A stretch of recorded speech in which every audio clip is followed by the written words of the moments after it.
Hello, I'm here at the Mortgage Business Expo in London with Maddox of the NothView Group. How are you doing? Very well, thanks.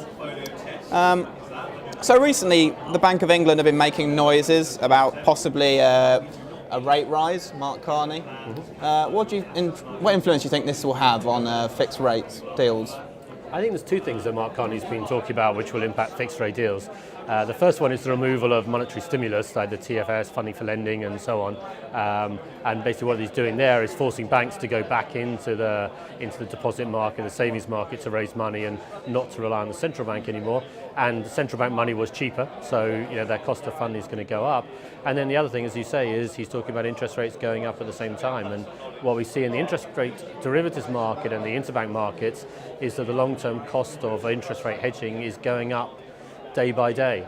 And the cost has probably gone up by 20-25 basis points, like 0.25% over the last month, which ultimately, whether it's that market or the increase we've seen in savings rates, like 2 and 3 year deposit rates have gone up by a quarter of a percent as well. That's ultimately probably going to have to be pushed through to customers at some point, or taken out of profit margins of the banks and the lenders. Current accounts haven't moved yet, so perhaps for the big banks who have access to current accounts, then it'll be a little bit longer. So what's do you think there's going to be rate rises at sort of New Street and Kensington? Well, we've just recently put up rates at Kensington, so I think most lenders will be doing like a lot that of at some point. Perhaps this is the beginning of the trend the other way. Yeah, well, it's been a long time of rates very low for for an extended period, so unfortunately sooner or later this was going to happen. So with this change, do you think more customers will start flocking to fixed rates, or will some, hedge their bets on variables? The bank said it's only going to raise rates slowly, so.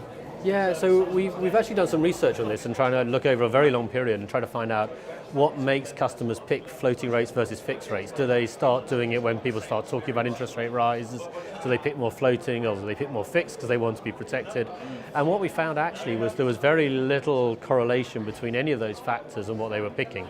They seemed to pick the products with the lowest initial installment, and I think there's a lot of work that can be done to help the mortgage industry understand, or help customers understand, what is likely to happen with interest rates over a longer period, because over the 2-year period it may be fine, but if interest rates are then going to go up and your cost of your mortgage is going to be a lot more expensive in 2 years' time, maybe it sounds like brokers have a role in a way to get that message out there. Well, also to explain what might happen after the 2-year fixed or 5-year fixed, rather than just focusing on that Is it kind of irresponsible period to put them on a 2-year fix right now?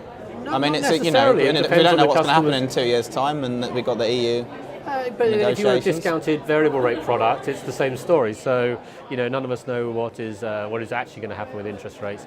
But I think it's a key bit of the advice is to understand the customer's situation and their risk aversion or willingness to take risk on interest rates, and then suggest the appropriate product. But we're definitely seeing more people taking out 5-year fixes than 2-year fixes, and I think that's probably a sign that people are looking at those longer dated, or they want certainty for a longer period.